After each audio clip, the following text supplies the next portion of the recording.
It's the boy, Bubba, let's coming through. Hella clutch, flawless, can't be touched. It's your boy, Bubba, let's.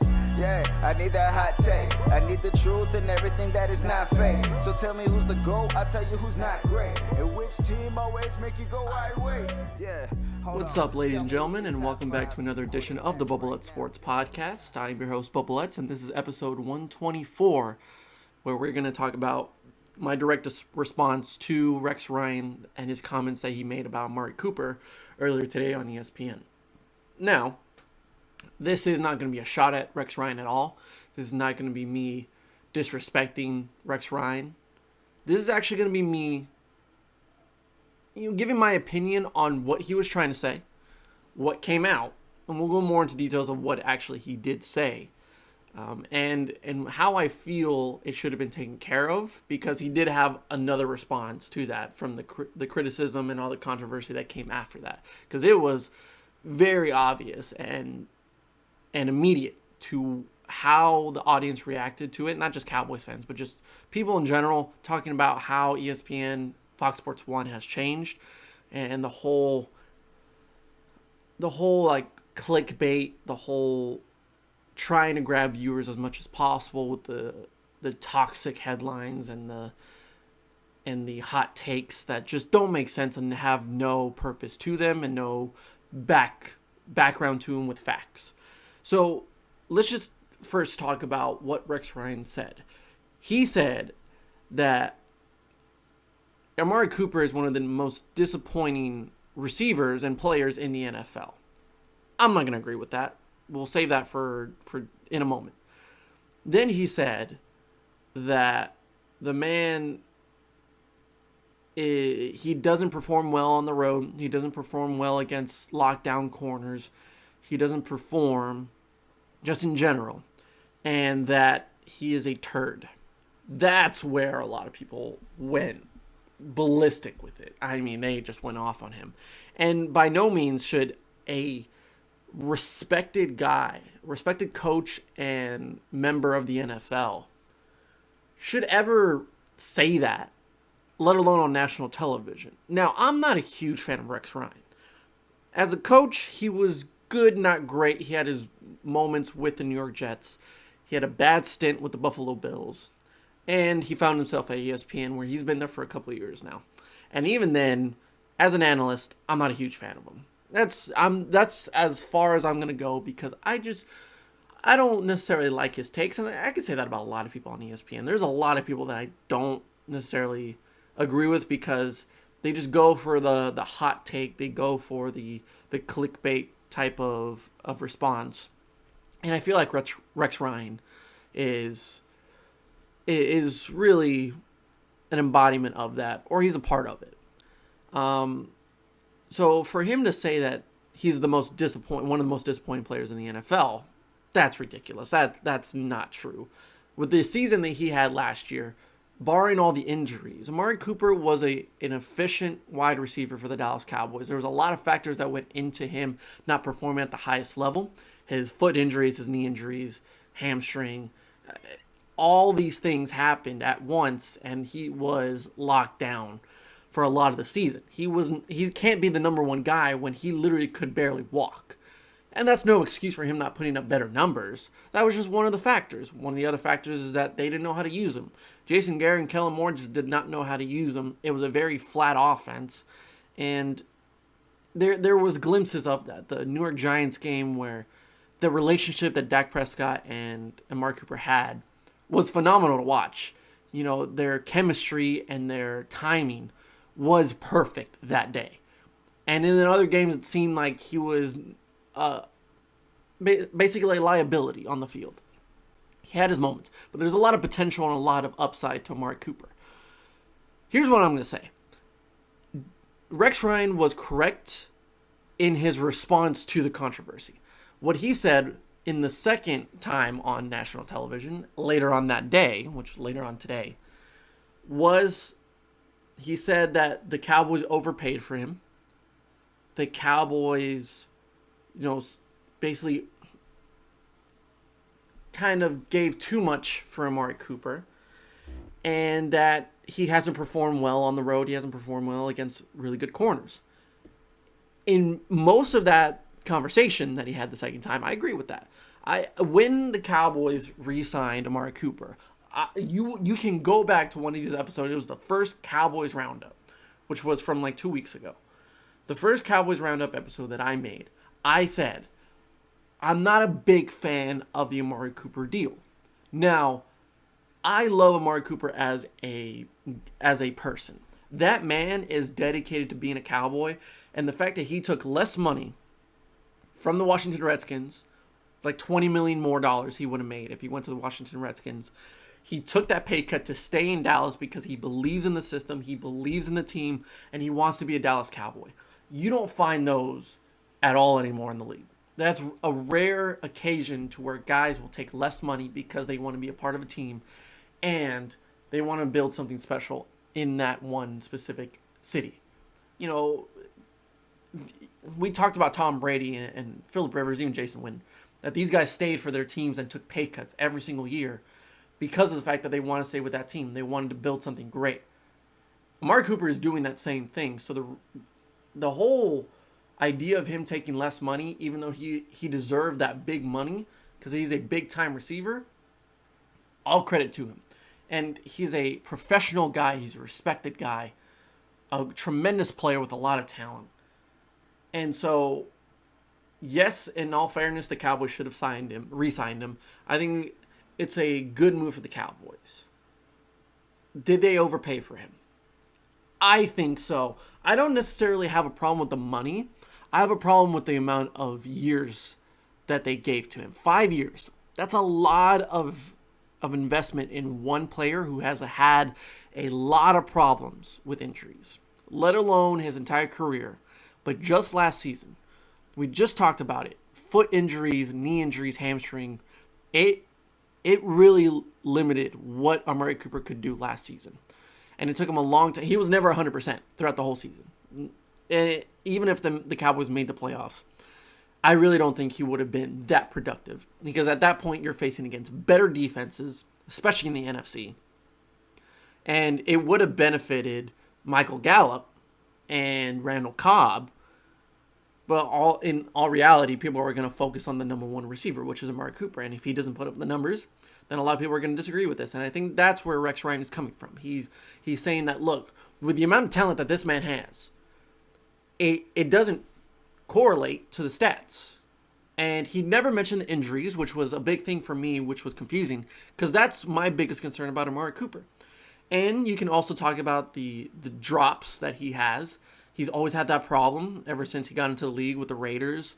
And then when he came with the Cowboys led the league in drops last season. That is a huge issue for the Dallas Cowboys. And Amari Cooper is a part of that problem.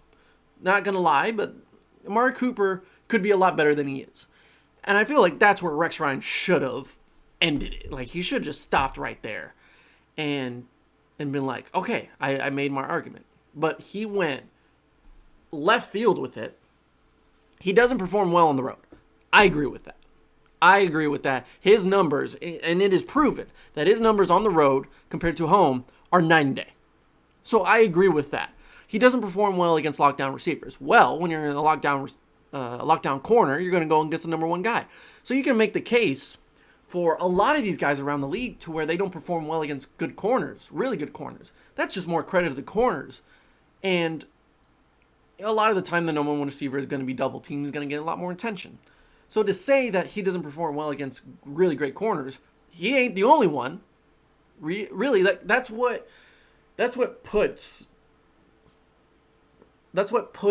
Julio Jones, Michael Thomas, DeAndre Hopkins, Antonio Brown, like that's what put those guys on a whole nother pedestal. Those guys are the best in the league. No one's ever said that Amari Cooper is the best wide receiver in the league. And people that do say that, I don't necessarily agree with. I see where you're going with that, with the amount of talent and potential that Amari Cooper has. But it hasn't prospered onto the field. So I can't put Amari Cooper in that same tier as Jones, Thomas, and Hopkins. he has the potential to do it, but he just hasn't proven it yet. But they are the exception. Like those guys, Jones, Thomas, all those names that I'm naming, those are the exceptions. Those guys, no matter who they face, they are going to perform well. Everything else after that, it's hard to find a really good receiver in the league. Look at teams around the league that desperately need a receiver. And they needed it last season. Let's just say the New England Patriots. How much better would the Patriots have been, and how different the season would have gone, and the attitude of Tom Brady if he had receivers, if he would have had a Julio Jones, if he would have had a Michael Thomas. He hasn't had that really since Gronk, and even then, you can't even say he has a top-end weapon other than Gronk besides Randy Moss, besides Julian Edelman, but I wouldn't consider him top tier. So the Patriots desperately needed a receiver. Say like the Carolina Panthers, like they have good receivers, but they don't have a top guy.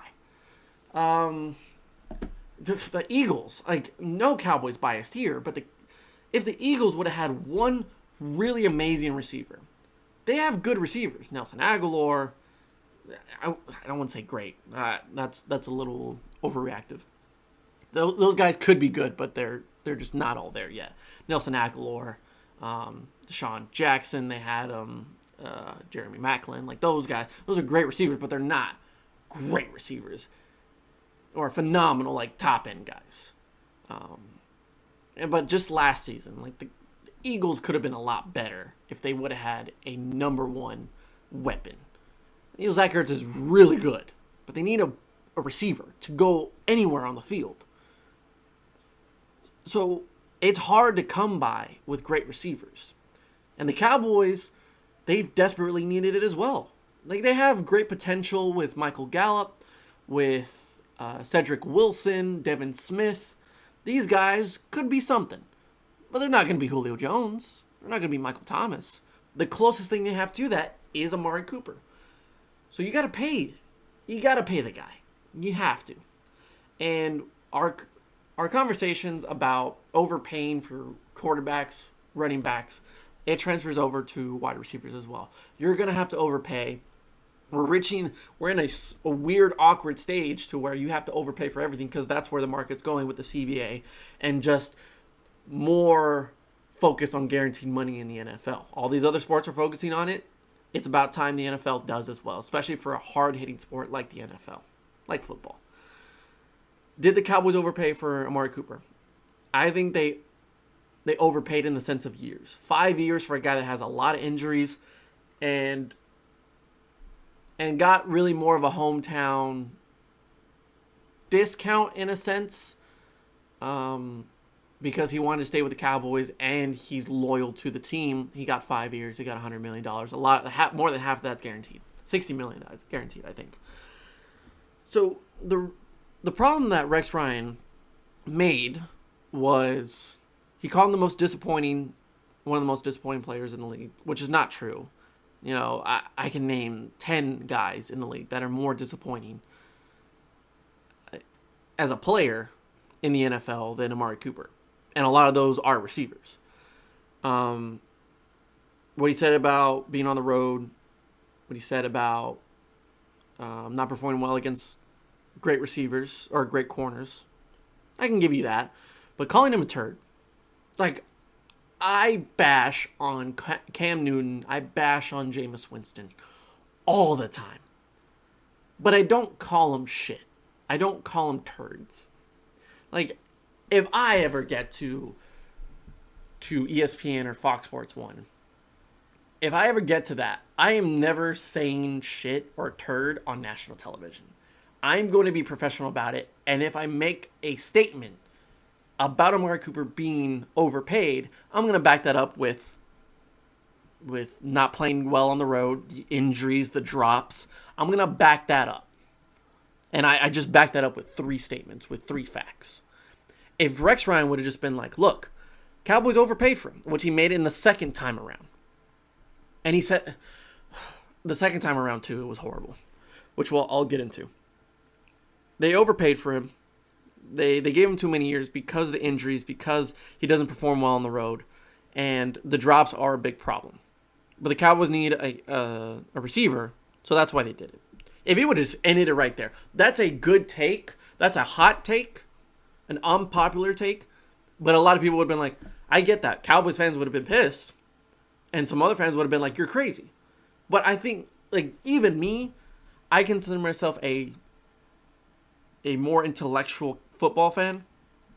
And as a Cowboys fan, I agree with that. Because I've made those statements before.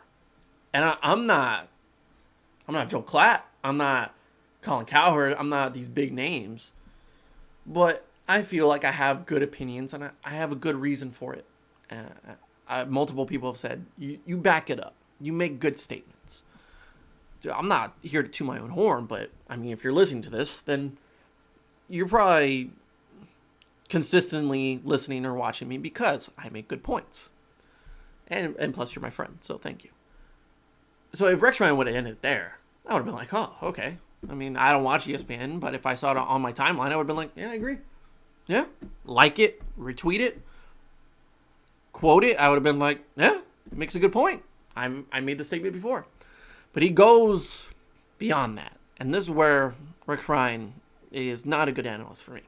First time he called him a turd. The second time, he made those statements. He said he overpaid because he doesn't do well on the road, because he doesn't do good against good corners. And then he says, I'm sorry. Well, now you just kicked him when he's down, and then you said you're sorry. I think he's sorry for the way he phrased it, and sorry that he said it in that way.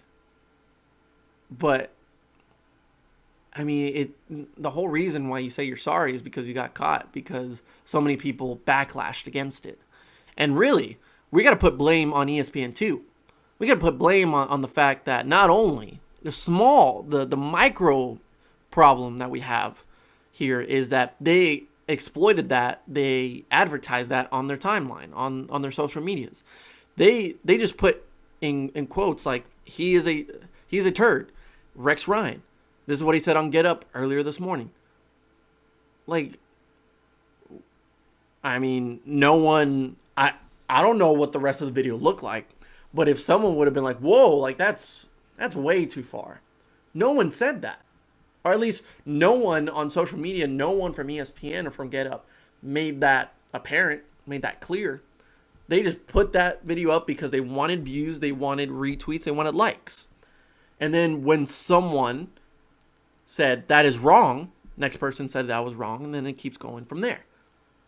And that's when ESPN was like, oh man, we screwed up here. That's when Rex Ryan said, oh, I screwed up here. And for them to put him on SportsCenter again and say, look, we need you to apologize. Just say you're wrong. Just say it was the wrong way to go about it. Don't try to back it up and say, well, this is the reason why I said it. I shouldn't have said it that way. No, just say you're sorry. Just let it go. Like say, I'm sorry for what I said. I didn't mean it in that way. Amari Cooper is a great player, a great person. I had my opinion, but I just went about it the wrong way. Don't try to back it up with the facts now. Don't say, oh, well, the Cowboys did overpay for him, though. Dude, it is not the time for this. Not the time. And that's the micro issue I have with ESPN and Rex Ryan.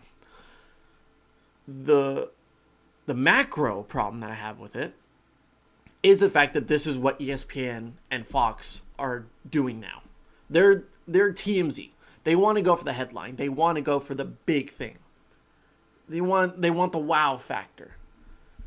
I can give you wow factor statements and opinions without trying to get myself off of national television. I'm never going to say turd.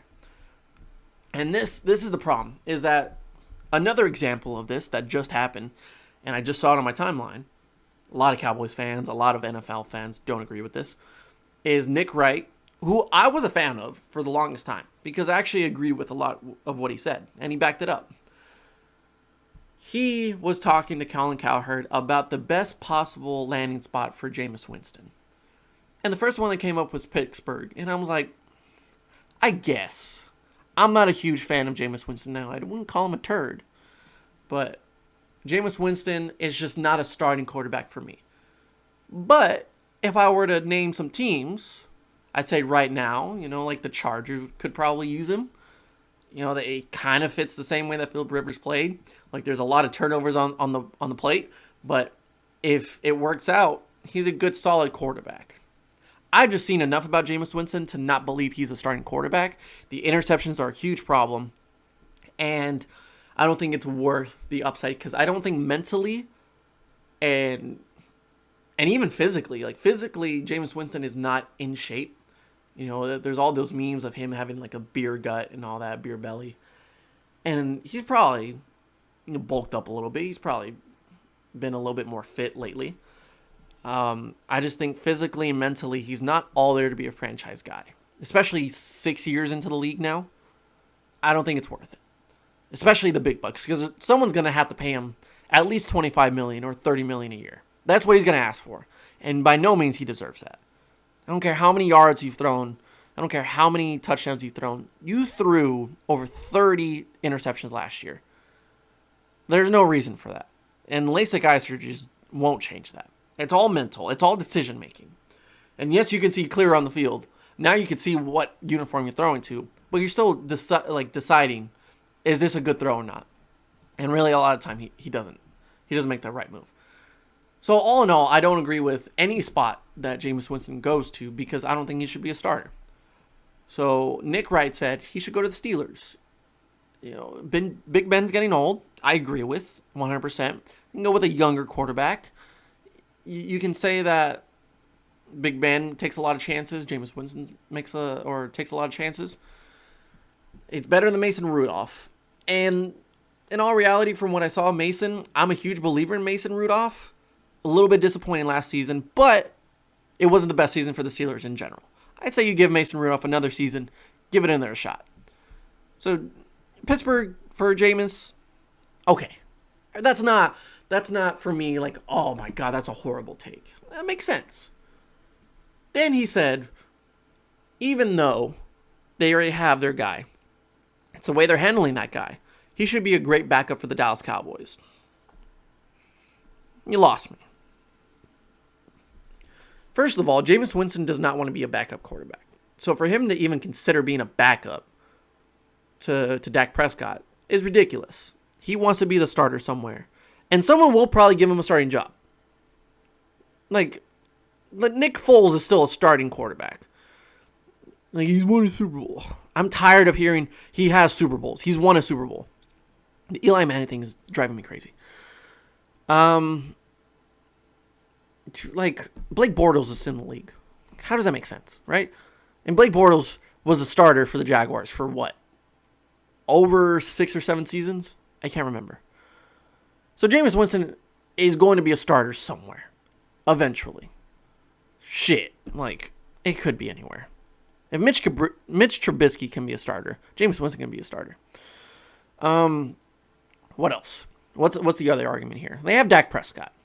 And the argument that Nick Wright was making was the fact that he said, look, the Cowboys have come out and said, Dak Prescott is our guy. Dak Prescott is our franchise quarterback for the last 2 seasons. But they haven't gotten the contract done. Because Dak wants more money. Dak and his agent want to make more money. And don't quote me on this, but I think he made an argument that Jameis Winston's agent is also Dak Prescott's agent. And plus, Jameis Winston can learn a lot behind Mike McCarthy. Okay. Whatever. He's 7 years in the league. He had Bruce Arians. I would prefer Bruce Arians. And so he made the sense of like, well, Dak Prescott wants more money. And the Cowboys aren't going to give that to him. And it's just a back and forth battle. He said the Cowboys offered him $110 million. They offered Jared Goff $108 million. If I'm Dak, I'm asking for way more than $110 million, guaranteed. You're thinking that I'm only $2 million better than Jared Goff. Jared Goff, people are calling him a bust right now. People will bash on Dak Prescott, but by no means is he a bust at this point of his career. He had an MVP type of year last season. It was just Lamar Jackson, Russell Wilson. These guys were just on another level. Dak Prescott is above average. Jared Goff right now is below average. So the difference between below and above right now for the Cowboys is $2 million. If I'm Dak, I'm like, no, absolutely not. And really the biggest argument that they're having is years. Dak wants 3, Cowboys want 4. It's 1 year. I think it's stupid, but I'm not the one deciding. I think Jerry's just a bad owner, in my opinion. And so you can take the money, you can take the years. Like, that's the biggest issue. It's not because they don't trust each other. It's not because Dak Prescott doesn't want to be a Cowboy. He grew up being a Cowboys fan. When he got drafted, he constantly said, I wanted to be a Cowboy my entire life. So that's not the issue here. It's just he's playing the market. His agent's playing the market. That's a fair thing to do. A lot of people are just like, he doesn't deserve that much money. No one deserves that much money. Do you think Ryan Tannehill deserves $30 million a year? Absolutely not. But they're going to give it to him anyways because that's just the market. It's broken. We say that constantly on this podcast. It is broken. So stop fighting that Dak Prescott is worth this much money. No one's worth that much money unless you're Patrick Mahomes or Lamar Jackson. No one's worth it. Because if we all based it on who is the best in the league, that's who deserves the most money in the league. That has not been the case whatsoever. Even with running backs. Todd Gurley, Melvin Gordon, Le'Veon Bell. Like, these guys have not performed at the high level of their contracts. Quarterbacks, Carson Wentz, Jared Goff, Kirk Cousins, none of these guys have performed at the high level of their contracts. Dak Prescott will not play to that ability as well. But guess what? He ain't the only one. So, all the argument that Nick Wright's making here, because when I heard Jameis Winston, I was already tuned out. But when he was making those points of like, well, since Dak Prescott doesn't want to sign the contract or the Cowboys want to give him more money, maybe Jameis... Get the fuck out of here. I'm sorry, but come on, dude. That's horrible. That is absolutely atrocious. But we all know that the reason why he's making that point is to get views, is to get the attention. It is not to make a valid point. It's not to make sports fans smarter and to give them a different way of thinking and say, that's a different perspective that I haven't heard, but he makes a valid point. I may not agree with it, but he makes a valid point. None of those points were valid. Rex Ryan's points were valid. He just worded it terribly. This is what's wrong with the whole... What's the word? I mean, the whole field of sports journalism in that high level. ESPN, Fox, they have just gone to what's going to get us views, what's going to get us clicks, what's going to get us attention. So they don't focus on Fox Sports, they focus on ESPN and vice versa. I am here right now making a podcast off of facts, off of opinions that are valid and backed up with facts, backed up with a lot of thinking and a lot of perspective differences. I've taken other people's opinions, I've taken other people's perspectives, and I said, well, that's a good point. I will mention that, but this is what I think. This is a speech and debate type of thing. I look at the comments on my TikToks, and apparently my first unpopular opinion video has been watched over 10,000 times. Cool. That is awesome. And I have over like 1,500 likes on it. 1,500 people agree with me. That's awesome. Because I only have like less than 100 people listening or watching my podcast. So getting that viewership, getting that attention, it's what I plan on doing for the rest of the time I have this podcast. It's what we strive for. It's what everyone strives for a channel of entertainment, of wanting to get it out there and get attention. But I ain't going to sacrifice my common sense and my validation on sports opinions just to get views. I'm not going to go out there and say, Jameis Winston is the greatest quarterback of all time, and he deserves a lot better. I'm not going to go out there and say, he should go to the Patriots, and this is why, and make up some bullshit reason as to why. It doesn't work. If I think about it, let's say like randomly, I think, where's a good spot for Jameis Winston? And I think the Patriots. Let's go through the Patriots. I don't think it fits because it's not the way that their system works. They don't want a guy that's a risk taker. They don't want a guy that will sacrifice a lot of turnovers for success when Bill Belichick and that whole Patriots organization is based on, look, we need to be perfect. We need to be precision. We need to be limited on turnovers. We need to limit the amount of possessions the other team has. Jameis Winston just doesn't fit that. He may have the arm to do it. He may have the athleticism to do it, but it's just not the right fit for the Patriots. But if I go out there on national television or on this podcast and I say, Jameis Winston should go to the Patriots, because that would be a big name and that would make a lot of sense for the Patriots. And that's all I say. If I were you, I would say this guy's stupid. I would go off. I would just never mention this again or never listen to this podcast again.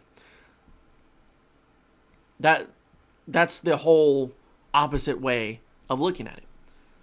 And especially for me, I want to be respected. I want to go on to bigger and better things. And I want to be a pretty big name. I want to be known in the sports journalism field for being valid, for being respected, for being, opinionated, but not disrespectful and not outrageous. We all love Stephen A. Smith because of what he does, but we don't love him for the sports takes that he has. I personally don't like his sports opinions. Some of them make sense. Some of them are, in his words, blasphemous. I watch Stephen A. Smith, and really I see a video of him, and I love it, and I retweet it because of his overreactions, of his reactions to Max Kellerman or to anyone that's talking. If it's just a video of him talking about his opinion, I'm probably not going to like it. I'm probably going to disagree with it. Same thing with Max Kellerman. Same thing with Will Kane. Especially including Colin Cowherd. I like Colin Cowherd because I like the opinions he makes. But there are a lot of them over the years where I'm like, you are ridiculous. That is completely wrong. Or it just doesn't make sense to me. The only real guy I really agree with on every aspect of what he said is Joel Klatt. Joel Klatt's entertaining, but he's also very informative. I want to be Joel Klatt. No, Joel Klatt, I've probably said Joel Klatt on this podcast thousands of times. I'm a big fan of Joel Klatt. So Joel Klatt, if you're listening to this, obviously you are, please come on the podcast. Please, reach out to me. I want to be your protege. I want to be you. In college football, in sports in general. Be my role model. Because Joel Klatt is the perfect analyst. Now, there's some other great analysts on ESPN too. Like Teddy Bruschi, great analyst. He played with the Patriots for pretty much his entire career. But he has no Patriots bias. That's awesome. I don't want to be known for Cowboys bias. And the people that are saying that I have Cowboys bias, if you come from TikTok and you're watching this, listening to this, and you say, I can't agree with anything that you say because you have Cowboys bias or you're a Cowboys fan, dude, you are so oblivious.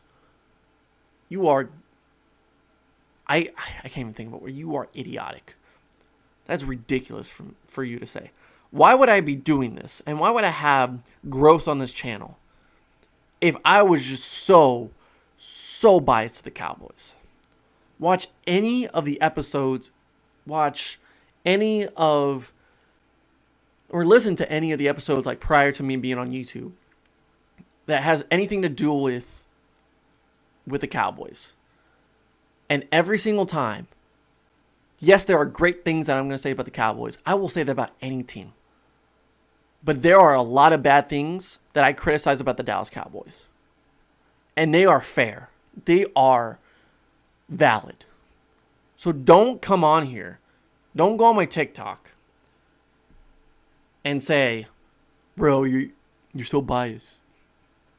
Dude, I can't even agree with anything you say because you're a Cowboys fan. There's a Cowboy star on your wall. How can I take you seriously? Just, oh, oh. Now, if you're Rex Ryan or you're Nick Wright, and man, I have bias, but you make a very invalid point. You deserve to be criticized. And this is the issue that I have with it, and this is where I'm going to end it right here, because I feel like I've been talking for a while. Is I'm working hard to be what I want to be, and that's a very respected journalist. Whether it's opinionated or not, I want to be a commentator one day, or I want to be an analyst on ESPN or Fox Sports 1. But with all the stuff that's been going on with Fox Sports 1, with ESPN, and the way that they're going about their business, I'd rather just work on my own. I'd rather just build this and live off of this rather than work for the big guys. Because why would I want to work in an environment where a guy is calling a player a turd on national television when I can go on there and say, look, I do think that the contract for Amari Cooper was an overpaying one. This is the reason why I don't feel like this is the best move for the Dallas Cowboys. I will go on there and make valid points, and a lot of people that listen to this, that watch this, or new people that don't know me will say, well, he went about that the professional way. He doesn't hate Amari Cooper, but he doesn't necessarily believe that is the best move because of these reasons. And then you can go and take that information to another person who may say, Amari Cooper's trash. Amari Cooper is the worst wide receiver in the league. He's the most disappointing player in the league. You can be like, well, no. But I do say that he's not the greatest. I do not say that he's the best in the NFL right now. He does have a lot of potential. But here are the reasons why I don't think he will ever get to that. Or I think that the Cowboys should have done something else. And that just keeps the ball rolling and everyone becomes a little bit smarter. Now, if you don't agree with it, cool. But I'm not going to hit you on the head with it. I'm not going to say, you're wrong, I'm right. This is just my opinion. But I'm never going to call a guy a turd on national television. I'm never going to come out and say, well, this guy's a free agent. He should go to the Cowboys. Oh, well, the Cowboys should look into him. Well, aren't you just lazy with it? When I'm spending my time and I have a passion for this and I want to get to that high level and I want to speak my mind and I see this and I'm influenced by this, that is horrible. No sports journalist should look into that, look at Rex Ryan or Nick Wright and say, that's who I want to be. Because then it just starts a domino effect of bad opinions, bad professionalism in the field, and it's just gonna continue. And that's the influence. That's what it's gonna be like for the rest of the time, because that's how people think. That's how you get on television. That's how you get famous. When I'm over here working hard to back up my statements in the best way possible. At the end of the day, if you agree with it, cool. If you don't, cool. It's just entertainment. I just do this because I want to do this. I love doing this. And I feel like I'm good at it. But watching that, it hurts the soul. It hurts my heart.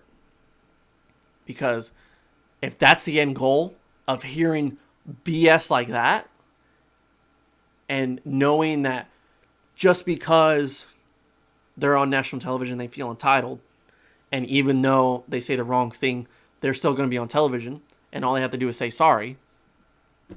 I'm over here working my ass off to do better and to be better, to get more notice in the most professional way possible and the hardest working way I can. And all I get is maybe a few views an episode, a few views a video.